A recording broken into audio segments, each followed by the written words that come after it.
welcome to the show, guys. This is the Arnell Agenda. I am your host, Lawrence Arnell. We got a special guest today, brother. I consider my brother, colleague, member of the Philadelphia Police's Elite Highway Patrol. Highway. You know what I mean? We work together in a couple places. We work together in the 12th District. Yeah. Hey, this is what's up. We work together on some stuff outside of work. Absolutely. Member, Vice President of the Clutch Kings? Vice President. Vice President of the Clutch Kings Motorcycle Club. Dope group of brothers that do a lot of community outreach. Beautiful stuff I see y'all doing all the time. My brother Sergio Diggs, I thank you for joining me, bro. Appreciate it, bro. Absolutely. Thanks for having me. No doubt, man. It's an honor. It's an honor. I wanted to bring you here today. I've been meaning to talk to you anyway. I've been meaning to do a lot of stuff with you. I got video I need to edit. We got more stuff we need to do. But I know you spend a lot of time helping out in the community with the Clutch Kings, throwing events, talking to the youth, and so forth. And I believe in community outreach. I love the way y'all do it.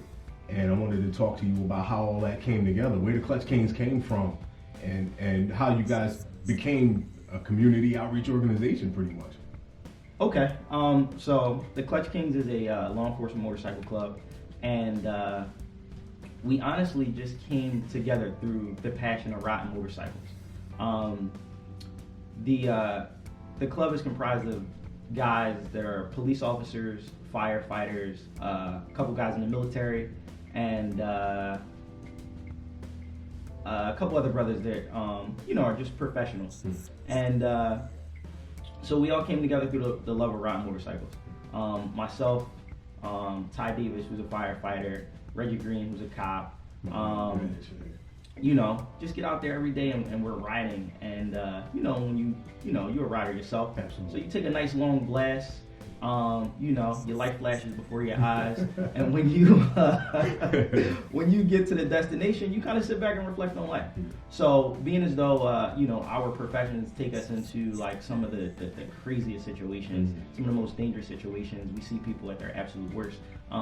We started talking about how we could help kind of bring some peace to some people's lives, to try and encourage the youth that like this is not normal.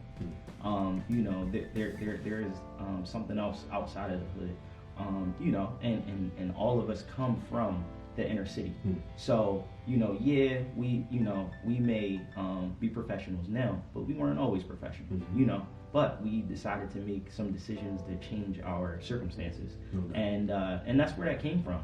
The love of riding motorcycles and just the kind of need or want, passion to help people.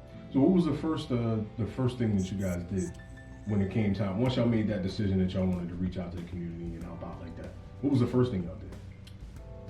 I'm trying to think. I think the one of the first things that we did was there was a young man, Tahir Barnes.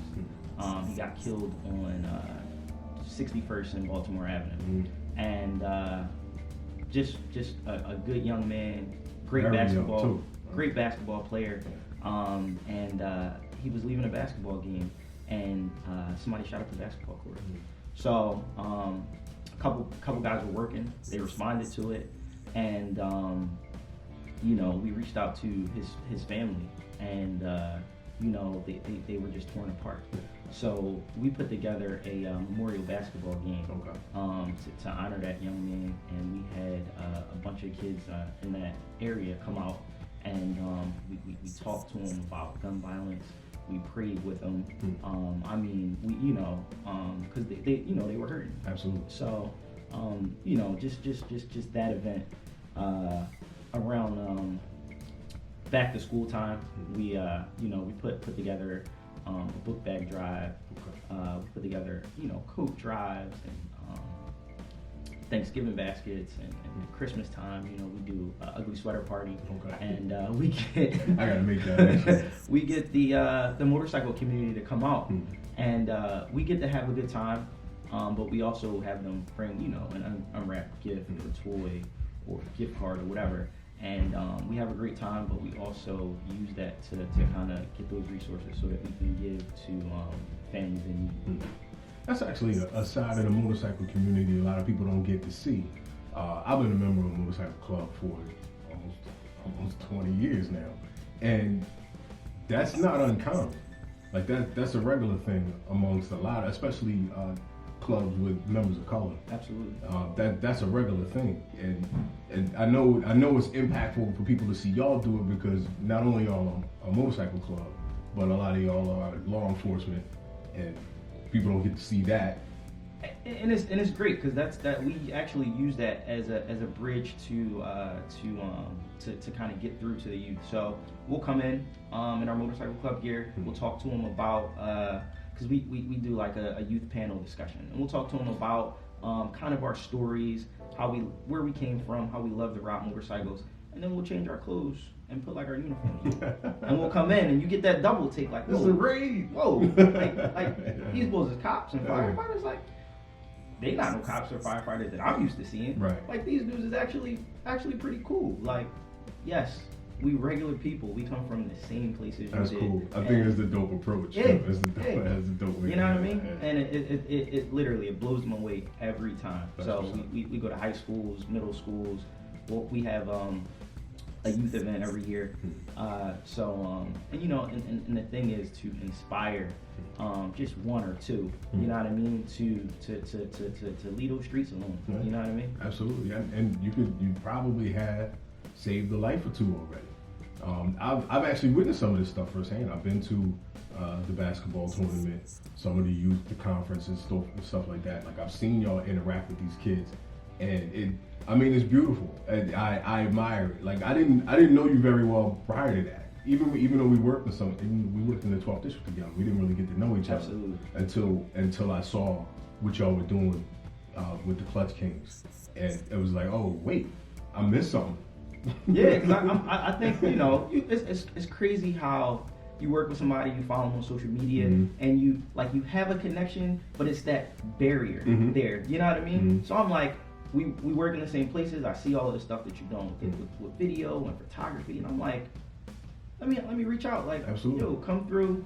You know, if you got the time and shoot, and the products you put together are A1. You know what I mean? I appreciate that. I appreciate the opportunity to come through and share those experiences with the club and see the stuff that y'all was doing. I admire it. I think it's dope, and I definitely want people to know about it. It's important. It's one of the reasons why I'm so transparent in my social media and stuff that I put out, music that I make. I don't have no problem rhyming about being a cop.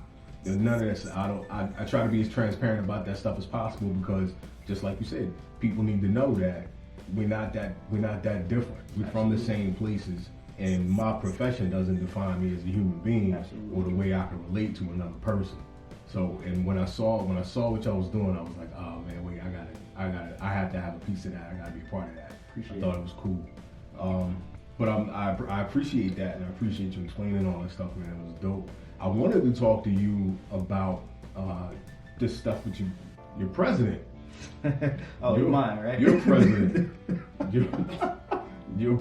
I gotta take responsibility for that. I'll let you take responsibility for this one. There's no way anybody watching this believes he's my president. Man, this man, I'm a bit lost on what's actually happening and why. You understand? Like I got an idea of what happened, the event that took place, this assassination of the Iranian general. I don't know who he is. I never heard of him prior to this, and I'm trying to understand who he is, why Donald Trump wanted him smoked, or why he's saying he wanted him smoked. Right. And what all of this actually means for us in the near future. So, this guy Soleimani is well, first of all, you said smoke, which is perfect because it's smoke and mirrors. That's what it is. But no, so Soleimani is like the equivalent. Taking him out would be like the equivalent of taking out Colin Powell back in the weapons of mass destruction days. Okay. You know what I mean? Okay. Iran is probably one of the richest and most powerful countries over in the Middle East. outside of Israel and Turkey. So Turkey's our ally, Israel's our ally. Okay. And back in the day, Iran, we had a very good relationship. However, they have very, very strong religious principles. And the Sharia law and all that over there? Okay. And you had you had rich Iranians flying back and forth to the US back in the 70s and 80s. US people flying over there, vacationing and hanging out. And the Ayatollah who runs the it's like no separation of religion and government over there.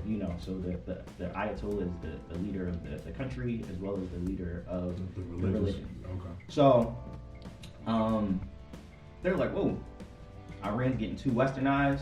Like you guys need to slow down. You know what I mean? And the oil tycoons and everybody was mad. So they're like, whoa, like, no, this is like US 2.0. You know what I mean? Like, we used to coming and going as we please. Right. So that's where kind of like the beef began. Right. Okay. Right. East Coast, West Coast. Right. Exactly. So so what happens is we had the nuclear deal, which was awesome because it's like having a gang in Philly. You know what I mean? You have them, they occupy a certain space, but if you can kind of make peace with them, and they chill, you know what I mean? Like, listen, like The Wire, we'll give you guys a little Amsterdam. We'll give you guys a little Amsterdam. You know what I mean? Long as y'all chill, don't cause any problems for us. Y'all be good. We'll leave y'all alone. Well, Donald Trump came in there and he said, nah. He pulled out. Nah, y'all can't have this. You know what I mean? So what that did was we've sanctioned Iran, and we literally took their money, taxed their oil, and only thing that President Obama did was he just said, all right, y'all can have your money back, and y'all free to do what you will with your oil.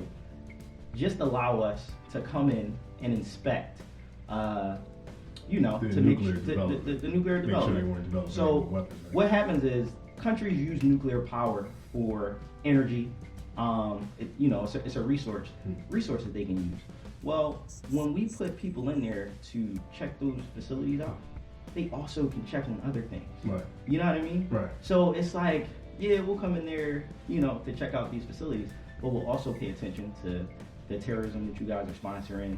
We'll also, gather intelligence on things so that we aren't blindsided. Okay. Well, when you pull out of that deal, not only your people got to go away, you don't know what's happening. Right. They got free reign. They do what they want to do now.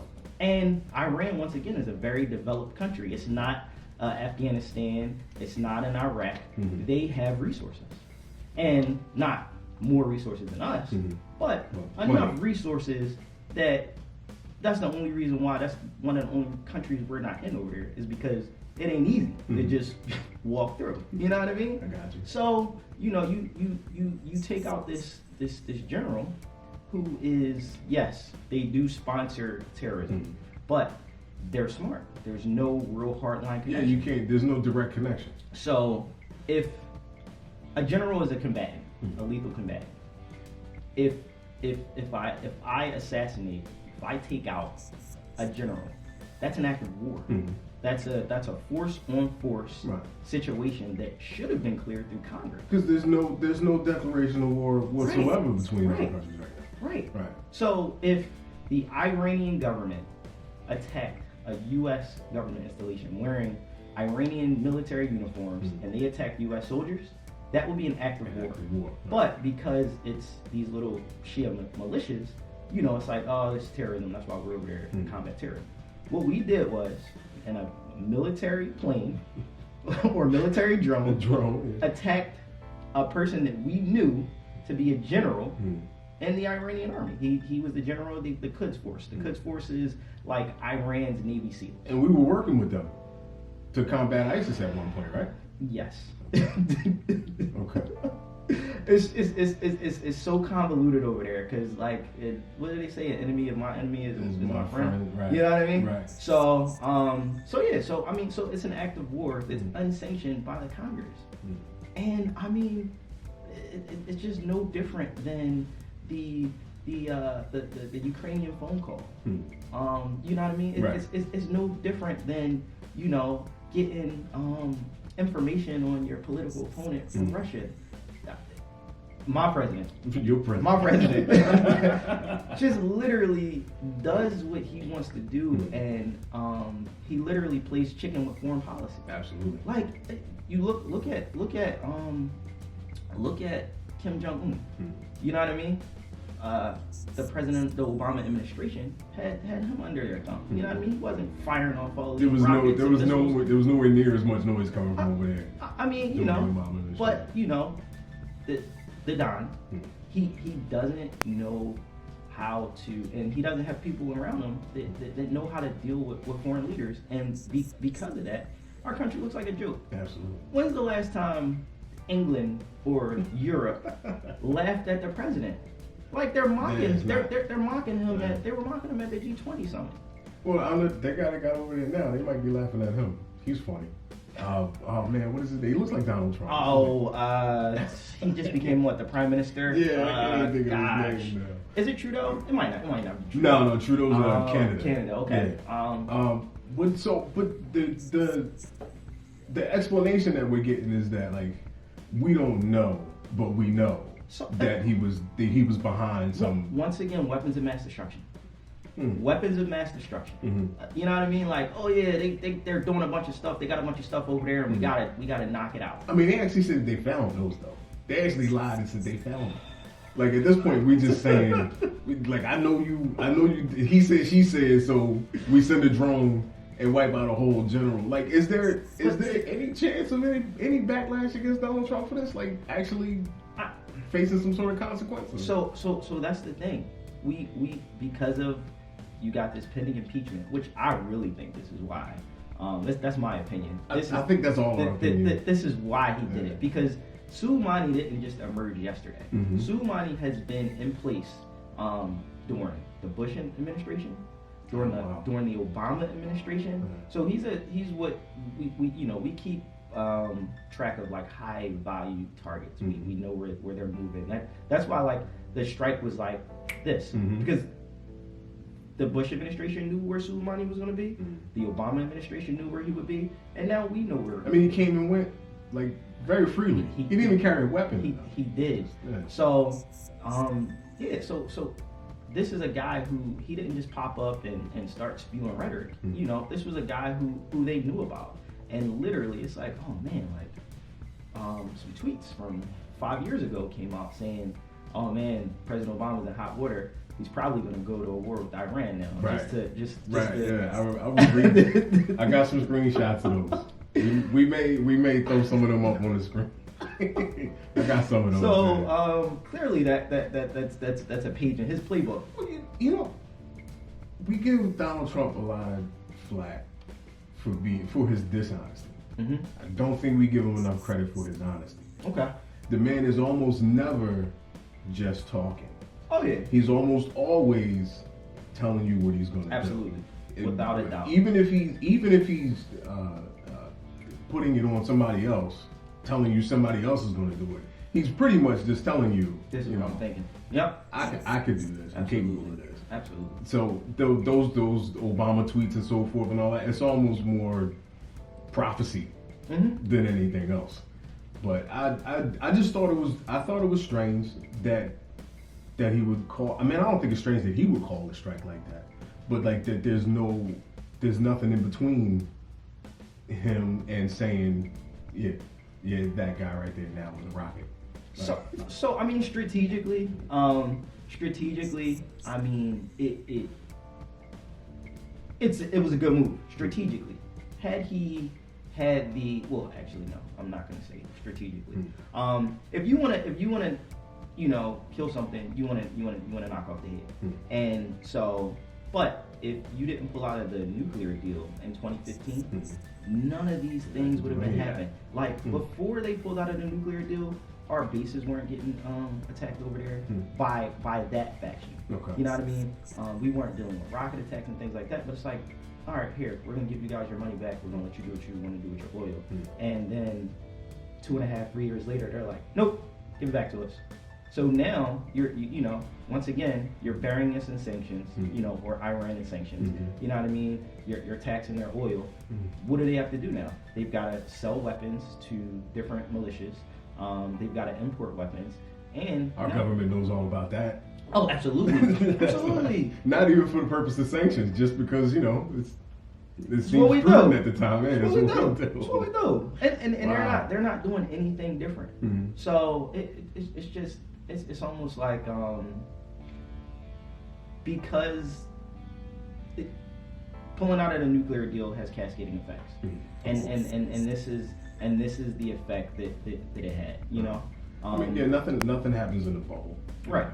What are we looking at as far as troop deployments, maneuvering, things like that? I mean, we're seeing on the news every day. They just activated the 82nd Airborne Division. They're out of Carolina. So you go from like having a minimal force over there to having a surge. Absolutely. and this president, man. he's saying, oh yeah, we're getting out of there. We should have never been over there in the first place. But now he ran on that. What you're doing is you're putting more people in harm's way for no reason. Like no reason at all. There's no reason why we should be sending more troops over there. Because I'm telling you right now, the U.S. military is the best military in the world. So they're not going to come at us head on. Right. What they're going to do is they're going to just cherry pick over there, little dust ups, you know, and you know, trying to attack our troops. Okay.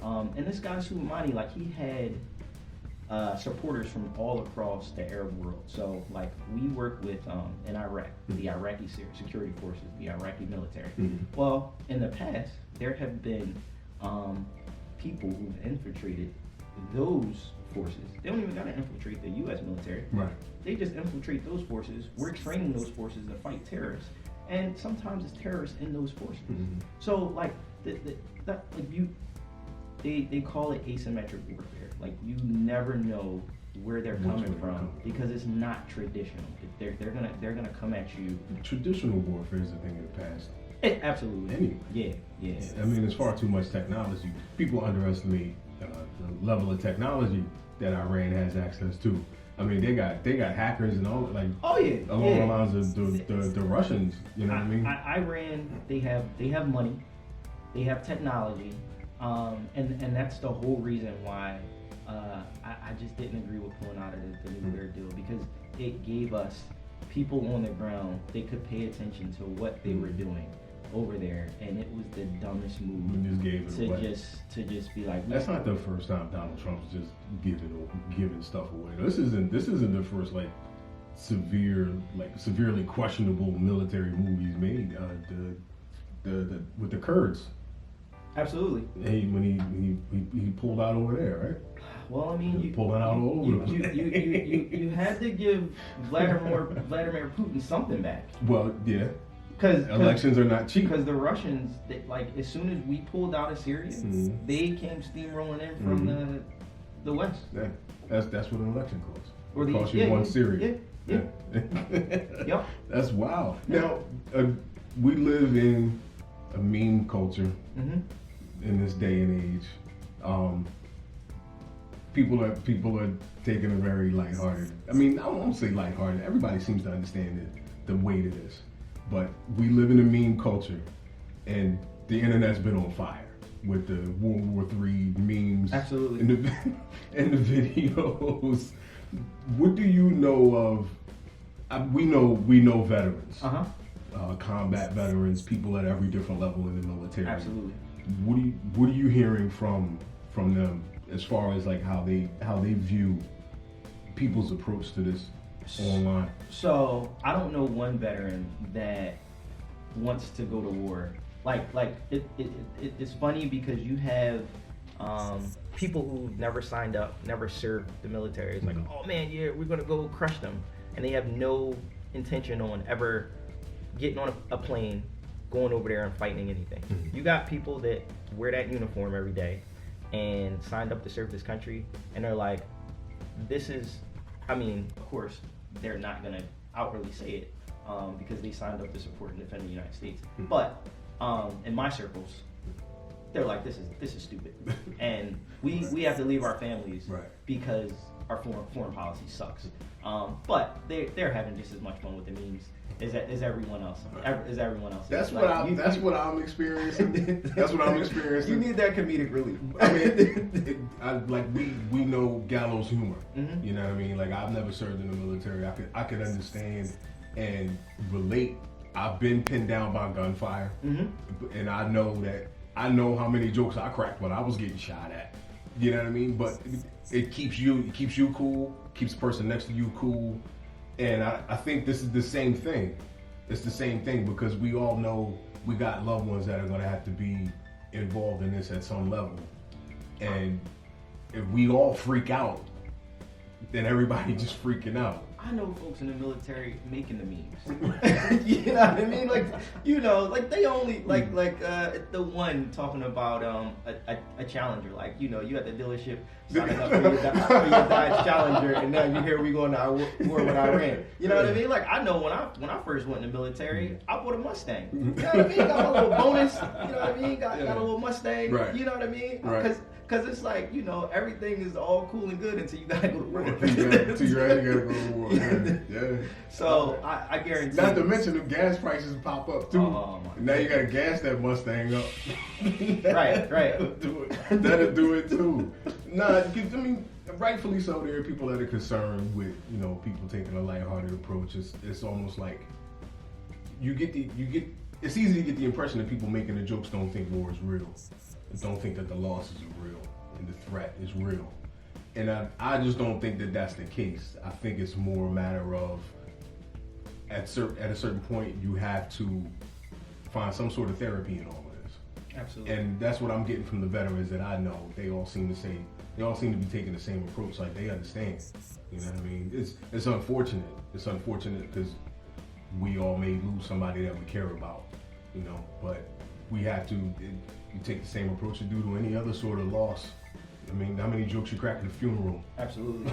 I mean, my advice to those people that are, you know, getting a little butthurt about these memes, relax. This is what they signed up for, and they're gonna do it to the best of their ability. Say a prayer for them. You know what I mean? Say a prayer for them. But they're good. You know what I mean? They're good, and they're laughing right alongside the memesters. That's what's up. Brother, I thank you. I genuinely appreciate you coming through here, man. This was informative and enjoyable. I'm glad you got to make it up here and share this information. It's been educational. I appreciate the invite, bro. Yeah, absolutely. Yeah, no, we'll do it again because we got plenty to talk about. People need to know. I thank you again, Sergio Diggs. Pop stand. Thank you, brother. This has been the Arnell Agenda. I am your host, Lawrence Arnell. I appreciate you guys for paying attention. And whatever you do good first. And lay off on the memes.